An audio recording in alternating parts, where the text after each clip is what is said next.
Así era Polonia en 1945, con la Segunda Guerra Mundial. Un país pobre y destruido sin ningún tipo de atractivo. Pero la esperanza y el progreso ha conseguido que Polonia se haya desarrollado a lo largo de los años y se haya convertido en esto otro, un país prometedor que para muchos se puede convertir en la nueva Alemania. En los últimos años, Polonia ha experimentado un crecimiento económico impresionante. Su PIB nacional no deja de crecer desde los años 2000 a un ritmo elevado y así también lo hace su PIB per cápita y se ha consolidado como uno de los destinos más atractivos para los inversores internacionales. De hecho, Polonia creció hasta la crisis del 2008. Como inversores internacionales y con todo el acceso que tenemos a información, podemos permitirnos buscar inversiones en cualquier rincón del mundo. Y es que muchas veces no todo está en Estados Unidos, no las mejores inversiones siempre están en Estados Unidos, sino que Europa es un gran territorio para encontrar muy buenas oportunidades para invertir en bolsa. Y creo que Polonia es un terreno excepcional para hacerlo, ya que en la bolsa de Polonia cotizan compañías pequeñas, desconocidas, de mucha calidad a precios que en mi opinión son muy bajos. El problema aquí es que a pesar de la presencia de estas empresas de crecimiento y de alta calidad, el mercado polaco en general no ha sido un lugar para los inversores, ya que desde 1994 el índice MSCI Polonia ha tenido un retorno de solo un 1% anual. En los últimos 10 años ha tenido un retorno anual muy bajo y rendimientos significativamente inferiores al MSCI de mercados emergentes o al ACWI. Esto es debido a que, como en muchos casos, pues un índice reúne una estructura que está compuesta por diferentes compañías, en este caso de un mismo país, como por ejemplo el S&P 500, el Nasdaq, el Russell 2000, el MSCI World, etc. Y dentro de ese índice, pues hay muchos tipos de compañías, algunas mejores y otras peores, por lo tanto ese índice polaco a lo mejor no es de mucha calidad, pero dentro de ese índice, si sabemos escoger y analizar las compañías que realmente sí que pueden ser buenas oportunidades, la cosa cambia. A partir de este informe del mercado polaco, te voy a resumir la situación de la economía polaca, su crecimiento en los últimos años y los mejores sectores del país, junto con 4 oportunidades de inversión por cada sector que podrían ir muy bien los próximos años. Y por todo este contenido, tan solo te pido que te suscribas aquí debajo activando las notificaciones y dejes un gran like para apoyar todo el trabajo que hay detrás de cada vídeo y también para formar parte de nuestra comunidad de inversores particulares, que ya llegamos a los 40.000. Resumen de la situación en Polonia.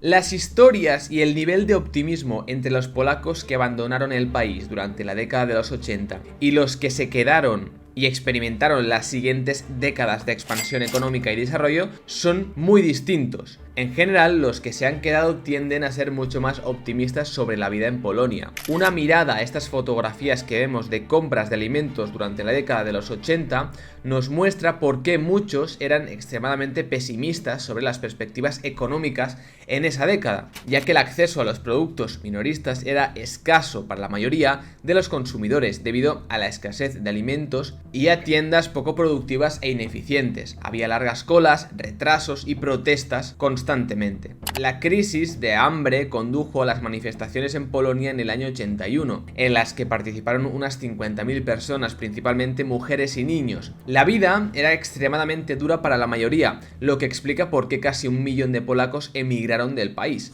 La hiperinflación subió hasta el 240% en 1989. Las empresas estatales se administraron de manera ineficiente con estructuras de costes inflados y baja productividad, y los pagos anuales de préstamos e intereses del propio país habían aumentado a 1/6 parte del PIB, lo que limitaba la capacidad de obtener préstamos adicionales. Creció la tensión, lo que impulsó el surgimiento de un sindicato dirigido por su futuro presidente, Lech Wałęsa, el primer presidente elegido libremente de Polonia en 63 años. Desde una perspectiva económica, el cambio rápido que hubo en Polonia fue gracias al plan Balcerowicz, también conocido como terapia de choque, dirigido por el propio Leszek Balcerowicz, a quien se le encargó desarrollar un plan para mejorar la situación económica, luchando contra la hiperinflación, aumentando la privatización y también aumentando el comercio exterior. Los efectos fueron rápidos. El número de empresas privadas constituidas en Polonia aumentó de 1.275 en el 88 a 45.077 a finales del 91. La inflación cayó del 244 en el 89 al 36% en el 93, mientras que el PIB per cápita se duplicó durante el mismo periodo. De hecho, el PIB per cápita se quintuplicó durante las siguientes 2 décadas, como vemos en este gráfico. La desregulación y el mayor apoyo del sector privado llevaron a un fuerte resurgimiento de la Bolsa de Valores de Varsovia, que tenía solo 5 acciones en su primer día de cotización en abril del 91.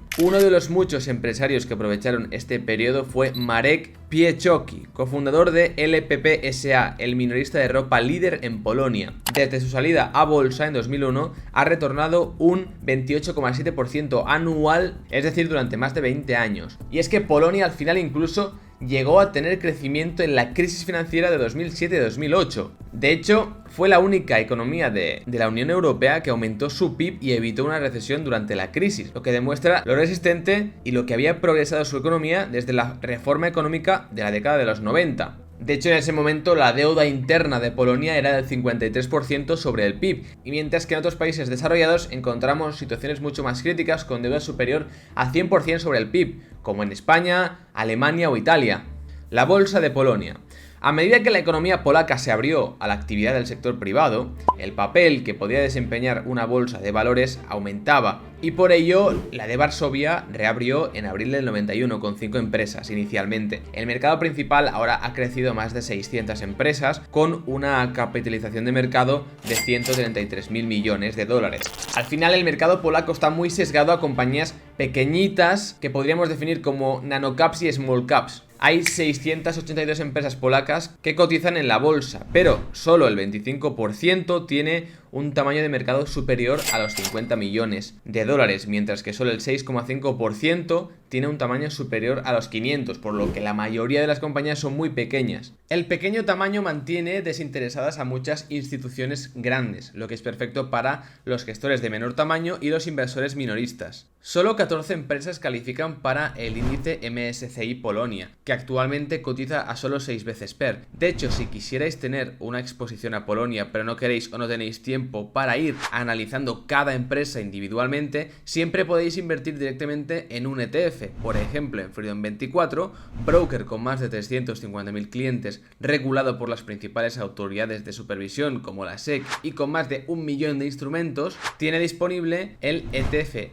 iShares MSCI Polonia, donde podríais invertir, como digo, para darle a vuestra cartera una exposición a este prometedor país. Por ello, si estáis interesados, os dejaré el enlace para registraros de manera gratuita en la descripción. Este tamaño pequeño nos aleja de inversiones institucionales, pero si somos inversores particulares con menor capital y mayores ventajas respecto a inversores y fondos mucho más grandes, como la capacidad y la flexibilidad que tenemos de entrar y salir de compañías muy pequeñas e ilíquidas, pues nos puede favorecer en estos mercados, ya que podemos encontrar gangas aún no descubiertas que luego sí que van creciendo más y se van volviendo más eficientes en el mercado, ya que hemos visto muchas compañías de Polonia cotizando a un PER inferior a 6 veces, cuando la media de mercado americano es de 16-17. En la siguiente tabla vemos dos gráficos que representan la distribución de la industria de las empresas polacas e incluyen empresas en el mercado principal y en el New Connect, que este último apoya a empresas más pequeñas y de mayor crecimiento. De estos gráficos, ¿qué podemos ver? Pues que los Communication Services, que dividen empresas de telecomunicaciones y entretenimiento, representan el 17,6% de todas las empresas polacas que cotizan, más del triple de su representación en comparación con los mercados mundiales. Una de las razones es la cantidad de estudios de gaming, de juegos, que figuran en la lista, que son unas 70 empresas. Y luego solo hay 5 empresas de energía que cotizan en Polonia, lo que representa menos del 1% de las empresas polacas totales que cotizan. En los mercados globales la energía representa el 3,3% de las empresas que también cotizan. No es mucha la diferencia, pero Polonia todavía depende en gran medida de las importaciones de carbón y solo produce pequeñas cantidades de petróleo crudo y gas natural. Una inversión en el índice polaco los últimos 15 años ha retornado solo como un 22% total, lo que sería un 1 y pico por ciento anualizado, lo cual es muy poco, como ya hemos comentado, aunque realmente el PIB económico se duplicó en ese periodo. Algunas de las causas principales, pues obviamente es la crisis de 2007-2008, ya que en ese punto, antes de la crisis, aunque no afecta realmente a nivel económico, pues sí que afectó a la bolsa. Y los 5 años anteriores a esa crisis, el índice había aumentado un 250%, es decir, casi un 30% anualizado, elevando su PER a unas 22 veces. Y también debemos tener en cuenta que el mercado principal de la bolsa de valores de Varsovia ha dependido tradicionalmente mucho de la inversión extranjera, del inversor internacional, y por lo tanto depende mucho del sentimiento y las expectativas de los inversores extranjeros que no están dentro del propio país y por lo tanto no entienden 100% cómo es vivir y cómo es la economía polaca como si fuéramos un inversor local. Una investigación de la Universidad Tecnológica de Lublin estimó que los inversores extranjeros generaron más de la mitad del movimiento del mercado, alcanzando el 54% en 2016, con 3/4 partes de toda la actividad extranjera procedente del Reino Unido. Por ello, en la bolsa, por norma general, ya tiene un gran papel este sentimiento del mercado, pero en Polonia aún más. Y esto hace que cuando hay miedo y codicia los extremos sean muy grandes y de ahí que podamos encontrar más ineficiencias de mercado. La oportunidad de inversión polaca. En la siguiente tabla se han seleccionado 6 métricas clave para evaluar las empresas. El margen EBIT, el retorno del capital, la deuda sobre el capital, el crecimiento del EBIT, que recordemos que el EBIT es el beneficio operativo de la compañía por su operativa. Después el ratio EV-EBIT, el ratio market cap sobre el free cash flow, que el free cash flow es lo que genera la compañía después de atender a sus obligaciones. Y después tenemos un total. Aquí cada métrica examina el porcentaje de compañías dentro de la bolsa de Polonia, en este caso, que cumple con esas métricas. Es decir, por ejemplo, en Polonia las compañías que tienen un margen EBIT superior al 10% son el 29,3%, y a esto se le suman todos los porcentajes, y el que tenga mayor porcentaje pues representa que es un terreno de mayor calidad. En este caso, ¿cuál gana? De entre Reino Unido, Italia, Francia, Alemania y España, gana Polonia con un 159,4%. Lo cual nos dice que realmente hay compañías de calidad que están baratas, ya que por valoración las compañías polacas están significativamente menos valoradas que sus pares europeos. El 30% de las empresas polacas cotizan por debajo de las 10 veces EV-EBIT, considerablemente menos que países como Alemania. La diferencia del múltiplo market cap sobre el free cash flow es significativa porque Polonia supera a todos los demás países, con un 20,8%. Después del crecimiento, Polonia lideró sorprendentemente a sus competidores europeos en cuanto a crecimiento. Vemos que las compañías que crecen más de un 10% son el 29,1% dentro de la bolsa de Polonia, teniendo en cuenta los últimos 3 años. Y en cuanto a la rentabilidad del capital, Polonia supera las 5 economías más grandes de Europa, con una cuarta parte de todas las empresas polacas logrando una rentabilidad del capital superior al 10%. Vista un poco la situación en Polonia y también la situación de su bolsa, vamos a ver los diferentes sectores más prometedores a futuro y los que lideran el propio país. El mercado de consumo polaco. Con una población de 38 millones de personas, Polonia se encuentra entre los 20 mercados de consumo más grandes del mundo. Los hogares se han beneficiado significativamente del crecimiento constante de los ingresos y del poder adquisitivo durante las últimas 2 décadas. Todavía hay razones para ser optimistas sobre el potencial de crecimiento a largo plazo del consumo polaco, por 2 razones. En primer lugar, la mayor parte del crecimiento del consumo se ha concentrado en las ciudades metropolitanas. Según la OCDE, Polonia tiene la 6ª disparidad económica regional más alta entre los 29 países que forman el OCDE. Esto representa una oportunidad para construir en regiones más allá de las ciudades metropolitanas y, por ejemplo, Dynopolska, que la veremos ahora, es un buen caso de estudio. En segundo lugar, las tendencias a más largo plazo apuntan hacia ingresos y presupuestos de consumo crecientes, lo cual beneficiará a los bienes y servicios de consumo. Una de estas empresas, como digo, en Polonia, que puede ser muy buena opción con barreras de entrada, es Dynopolska, un minorista de alimentos polaco de rápido crecimiento. Tomasz Biernacki lanzó Dynopolska para llevar la venta minorista de comida a las comunidades de Polonia con una penetración más pequeña, es decir, a ciudades más apartadas y menos metropolitanas.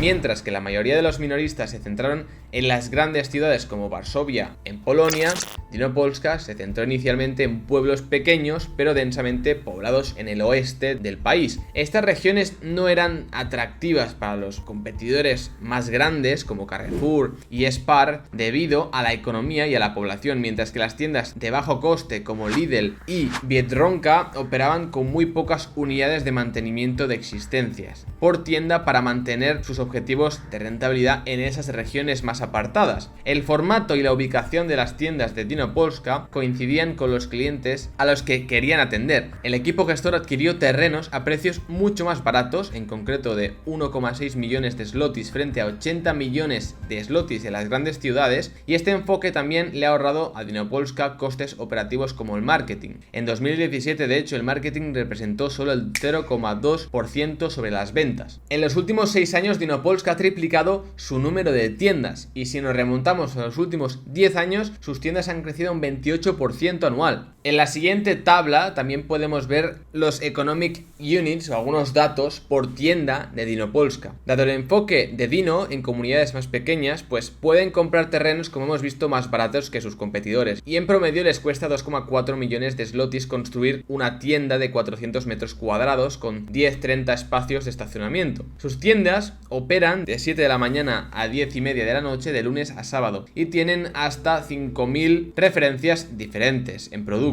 Dentro de los 6-7 meses posteriores a la compra del terreno, Dino puede completar la construcción de la tienda, y dentro de los 3 meses de operaciones las ventas mensuales alcanzan unos 350.000 zlotys y en torno a medio millón al final de su tercer año. Vemos en la tabla que una tienda de media un año vista puede generar 4,5 millones de zlotys, al año 3 6,8, y que el ingreso por tienda media es de casi 10 millones. Luego los costes iniciales de land, de tierra, son muy bajos, y lo más grande obviamente son los costes de las ventas, de los propios productos que venden las tiendas, aparte del gasto por empleados y en energía y materias primas. Esto le deja con un margen operativo del 7,73%. La buena gestión de Dino Polska le permite mantener estos márgenes, que son mejores que los de sus competidores. Los márgenes de beneficio después de impuestos promedian el 5,8 en los últimos 5 años. Es el doble que sus competidores globales como Walmart, que tiene el 2,2%, Costco, que tiene el 2,4%, y Carrefour, que tiene el 1,4%.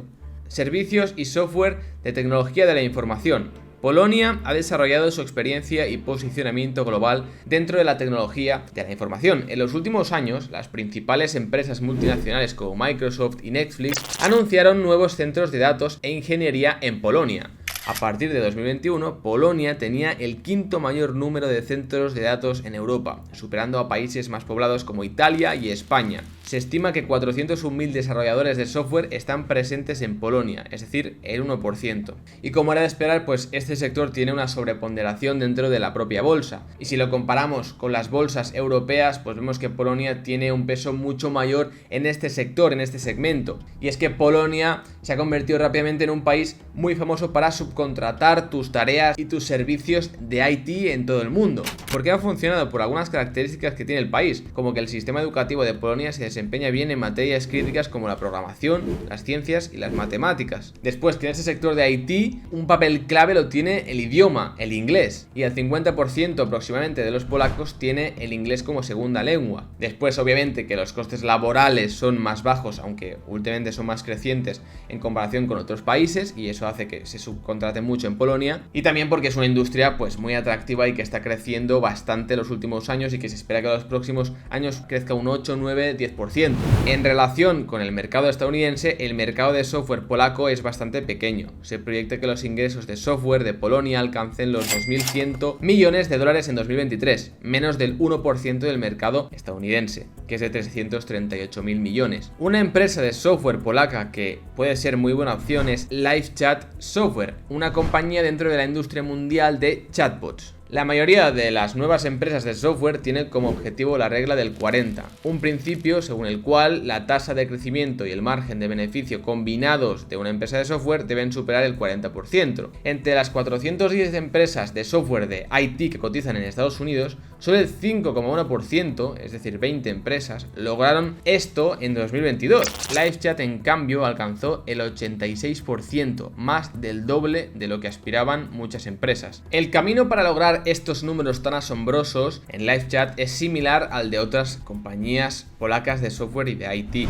La financiación de Venture Capital o de fondos de capital riesgo hasta los últimos años no estaba disponible y los empresarios tenían que depender más de préstamos familiares o de sus propios beneficios retenidos para crecer. Las plataformas de pago estadounidenses que admitían modelos de suscripción de software habían detenido los planes de crecimiento en Europa después de la crisis financiera, lo que hizo que la gestión de la facturación de suscripciones para empresas emergentes como por ejemplo LiveChat fuera más desafiante, algo más complicado. Los clientes potenciales de las aplicaciones chatbot que ofrecen empresas como LiveChat también habían escalado agresivamente los presupuestos de IT durante la crisis financiera, lo que afectó aún más al potencial de crecimiento de los ingresos. Existe una clara diferencia en la economía entre las empresas de software fundadas antes de la crisis y después, ya que después hubo un auge de las empresas de capital riesgo que empezaron a fundar este tipo de compañías en este segmento o este sector del software. El equipo gestor de LiveChat siempre ha comentado directamente que esta es una de las razones claves por las que superaron a sus competidores de Estados Unidos como Zendesk y LivePerson, como en la izquierda los márgenes y como en la derecha el retorno en la bolsa. Y es que ellos ven que aunque no hay algunas ventajas competitivas como los costes de cambio, ya que a un cliente le cuesta $0 cambiar a otro proveedor de chatbot, pues creen que la ventaja está en la cultura de la propia compañía. Hoy LiveChat tiene más de 37.000 clientes de pago a través de sus 5 soluciones de software: LiveChat, Chatbot, Helpdesk, Knowledge Base y OpenWidget. En el 22, LiveChat logró un margen de beneficio después de impuestos del 53% y aumentó sus ingresos en un 38%. Mientras tanto, su rival principal, LivePerson, obtuvo un margen de pérdidas del 44% con un crecimiento de solo el 9%. Además que, por ejemplo, LiveChat también está libre de deudas en comparación con LivePerson, que tiene una deuda del 91% sobre el capital. A pesar de crear una herramienta para ayudar a los equipos de ventas, LiveChat en realidad nunca creó su propio equipo de ventas hasta finales del 19 y para entonces ya había escalado a unos 20.000 clientes. El equipo gestor de LiveChat se centró inicialmente en clientes de compañías más pequeñitas y su estudio de clientes mostró que estos respondían mucho mejor al marketing que a una fuerza de ventas y por lo tanto duplicaron su estrategia en ese marketing, que era algo contrario a lo que se hacía en la industria, ya que muchos competidores siguieron esta norma de la propia industria, del propio sector, y emplearon grandes equipos de ventas y como resultado crearon estructuras de costes mucho más elevadas que la que tiene actualmente LiveChat. Por lo que esta podría ser una buena opción polaca dentro del sector de software para analizar, por lo menos me parece interesante. Dicho esto, pasamos a la industria del gaming. Los juegos crecieron rápidamente a medida que se abría la economía polaca, pero el acceso a nuevos juegos siguió siendo un desafío durante muchos años, ya que los jugadores occidentales podían acceder a los nuevos lanzamientos en las tiendas de juegos un día después de que se hicieran, pero esto se podía demorar hasta 5 semanas en Polonia. Hasta el 97, las copias piratas de los videojuegos eran legales en Polonia, y algunos se aprovecharon de ello, como los fundadores de las empresas que cotizan en bolsa, CD Projekt, Playway e 11-Bit Studios, que vieron esta brecha y dedicaron sus primeros años a vender estos juegos sin licencia. Adrian Mielard, el fundador de Metropolis Software, uno de los primeros pioneros de los juegos en Polonia, viajaba 40 millas al día para vender estos juegos y obtener ganancias. Hoy en día el mercado de juegos de gaming en Polonia se ve mucho más desarrollado que en los años 90 y Polonia es el tercer país más exportador de videojuegos, tan solo por detrás de China y de Japón. Una de cada 10 empresas polacas que cotizan en bolsa son empresas de juegos y una cuarta parte de todos los desarrolladores y estudios de gaming que cotizan en bolsa a nivel mundial son polacos. Debido a la naturaleza de la industria mundial del juego, la mayor parte de la producción de Polonia se destina a los mercados de exportación, en concreto el 96% de los ingresos, liderados por su mayor empresa cotizada, CD Projekt SA. Aquí a la izquierda veis los ingresos de explotación divididos por CD Projekt y el resto de compañías del sector en Polonia, y a la derecha los editores de juegos globales originarios de Polonia. Las empresas de juegos de gaming enfrentan tres desafíos operativos clave: el abultamiento de los ingresos del juego, la exposición al ciclo publicitario y la fatiga del jugador. No tenemos que mirar demasiado lejos de las empresas más grandes de Polonia para ver que estos problemas son reales. CD Projekt proporciona un buen ejemplo de la abultada industria que existe actualmente. Los estudios AAA, estudios enfocados en juegos con grandes presupuestos, normalmente reciben la mayor parte de sus ingresos proyectados dentro de los primeros 2 meses y pueden sufrir si sus juegos no cumplen con las expectativas del mercado. Desde que falló el juego de Cyberpunk 2077 de CD Projekt, sus acciones han caído un 74%. Una buena opción, quizá en este sector, sea Playway, que actualmente es la segunda empresa de juegos de gaming más grande de Polonia por tamaño de mercado. El grupo fue fundado por su actual CEO, Krzysztof Kostowski, en 2011, quien había estado en la industria del gaming desde el 91, justo cuando se abrió la economía polaca. Aquí en el gráfico vemos que Playway ha obtenido márgenes elevados a la derecha, operativos del 60%, y que ha aumentado, como vemos a la izquierda, sus ganancias de manera recurrente y explosiva, impulsadas por el modelo de Playway, que explicaremos a continuación. Y es que el modelo se basa en 3 pilares claves: el tráiler de juegos antes del desarrollo, el enfoque en juegos de simulación premium para ordenador y después en invertir, apoyar y autopublicar. En la plataforma de distribución de juegos Steam es probable que hayáis visto que hay siempre juegos de Playway encabezando las listas de éxitos. Esto no se debe necesariamente a la calidad de sus juegos, sino al volumen de desarrollos y publicaciones por parte de Playway y su modelo de tráiler antes del desarrollo. El equipo gestor de Playway se dio cuenta de que una forma adicional de ahorrar costes era crear tráileres de sus ideas de juegos y usar los datos y los comentarios, feedback de los fanáticos como un punto de datos críticos para tomar una decisión en sus proyectos. Es un estándar de la industria hacer lo contrario, y como resultado muchos estudios tienen dificultades financieras en situaciones en las que el juego no está a la altura de las estimaciones del propio estudio. Esto es algo que ha hecho que Playway pueda obtener menores costes con un mayor margen de beneficio. Playway se ha centrado principalmente en juegos de simulación de PC Premium. Estos juegos son simulaciones de cosas que podríamos hacer a diario o que a la gente le encantaría hacer, y como resultado reduce los costes necesarios para crear una base de fanáticos, ya que son cosas cotidianas. Un ejemplo exitoso de esto es su juego insignia, Car Mechanic Simulator, donde los jugadores asumen el papel de mecánicos de automóviles en un garaje. El factor final que contribuye al éxito de Playway es su voluntad de invertir y apoyar en estudios más pequeños, ya que Playway tiene acciones directas en más de 50 empresas y es responsable del desarrollo de más de 100 juegos. Por lo tanto, la dejo ahí como una idea interesante dentro de este sector del gaming que tanto peso tiene dentro de la bolsa de Polonia. Y por último vamos a ver las empresas industriales. Polonia ha experimentado un fuerte aumento en su capacidad industrial y de fabricación, y actualmente se ubica como el quinto país manufacturero más grande de la Unión Europea. El 16% de las exportaciones mundiales de ventanas provienen de Polonia, y el 35% de todas las exportaciones mundiales de ventanas y puertas provienen de Polonia, del país. Como el mayor exportador de puertas y ventanas de Europa, se considera un mercado clave para muchas compañías multinacionales como Aluplast y Beka.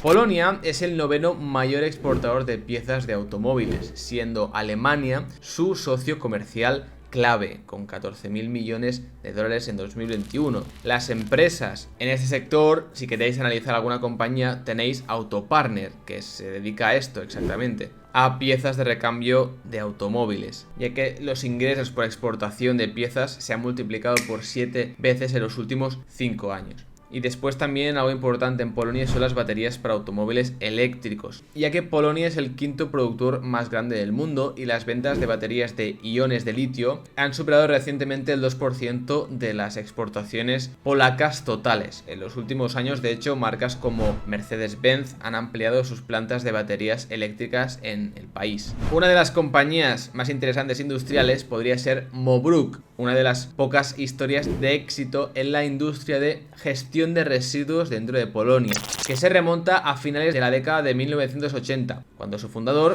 Józef Mokrzycki, que recientemente se retiró del grupo, inicialmente se centró en la producción de azulejos y alféizares. A medida que se aceleraba el sector de desechos industriales en Polonia, dado el desarrollo económico, pues cambió su enfoque empresarial a la gestión de estos desechos. Y en el 97 Mo Bruk inauguró su primera planta de recuperación de desechos en Niesieł. Desde entonces, Mo Bruk se ha expandido constantemente y ahora ofrece diferentes servicios. Primero, la incineración de residuos peligrosos, el 40% de las ventas. Después, estabilización y solidificación de residuos inorgánicos, el 32%. Y por último, la producción de combustible alternativo, que es del 19%. Polonia es actualmente el sexto mayor productor de residuos de la Unión Europea. Y a diferencia de sus competidores más desarrollados, Polonia todavía depende en gran medida de los vertederos, en concreto del 42% del total, para gestionar sus residuos. En países europeos como Suecia, Alemania y los Países Bajos, los vertederos son prácticamente inexistentes, son menos del 4%. El problema de los vertederos con Polonia es fundamental, dado que la Unión Europea ha establecido leyes que limitan estos vertederos a un máximo del 10% para el 35, para 2035. Como resultado, el gobierno polaco introdujo un impuesto llamado tarifa Marshall para disuadir a las plantas y empresas de utilizar los vertederos para su vertido de residuos. Esta tarifa Marshall aumentó de 74 zlotys en el 16 a 270 en el 2021, y un aumento en esta tarifa aumenta por lo tanto la demanda de alternativas como los procesos de incineración que utiliza Mo Bruk. Gracias a estos vientos de cola, pues la compañía ha conseguido aumentar sus ingresos a un 30% anual. Y dado a que esto es una prioridad y parece muy buen negocio, la pregunta es ¿por qué no hay más competidores en el mercado que hagan esto? La respuesta es doble. Se trata por un lado de un dilema de las partes interesadas y por otro el tiempo que se tarda en comercializar esos servicios. La gestión de residuos requiere muchas partes interesadas, desde proveedores y clientes hasta el gobierno y las comunidades. La mayoría de las veces estas partes interesadas tienen objetivos contradictorios. Los gobiernos quieren estas operaciones de gestión de residuos para acabarlos, pero por otro lado las comunidades prefieren que no les toquen a ellos, ya que eso trae muy mal olor, muy mal aspecto, etcétera, etcétera. Por lo tanto, construir y administrar licencias y permisos para conseguir plantas de desechos es todo un desafío y es complicado, lo cual también genera barreras de entrada. Mo Bruk también recientemente ha tenido algunos problemas para expandir alguna de sus plantas porque obviamente ¿qué vecino quiere tener al lado una planta de tratamiento de residuos? Pues obviamente nadie. Esto se junta con la preferencia de los clientes de asociarse con jugadores bien establecidos como Mo Bruk, que tiene más de 30 años de experiencia. Los principales competidores de la empresa son Remondis, Eco ABC y Suez Polska. Los ingresos y las ganancias operativas de Mo Bruk han crecido rápidamente en los últimos años, como vemos a la izquierda de este gráfico, debido al aumento de este impuesto por los vertederos que tiene un impacto positivo en la cantidad que Mo Bruk puede cobrar a los clientes. Y estas comisiones son cíclicas. Y a la derecha podemos ver cómo ha expandido ese margen y a la vez obtiene cada vez mayores retornos sobre su capital invertido. Estos, junto con los conocimientos técnicos, los requisitos de los costes fijos iniciales, las patentes y las tecnologías de procesamiento, son razones clave que respaldan los márgenes EBIT relativamente altos de Mo Bruk, del 46% en concreto en el 22. Un balance sin deudas y un negocio, como vemos, con ventajas competitivas. Por lo tanto, también me parece una buena opción si queréis analizarla o por lo menos entender esta industria que al principio es aburrida y tradicional, pero que tiene crecimiento, como veis, y puede ser interesante. Por cierto, recordad que si no queréis una exposición a empresas individuales pero os gusta Polonia, podéis exponer vuestra cartera al país a partir de un ETF como el iShares MSCI Polonia a través de Freedom24. Recordad que os dejo el link en la descripción.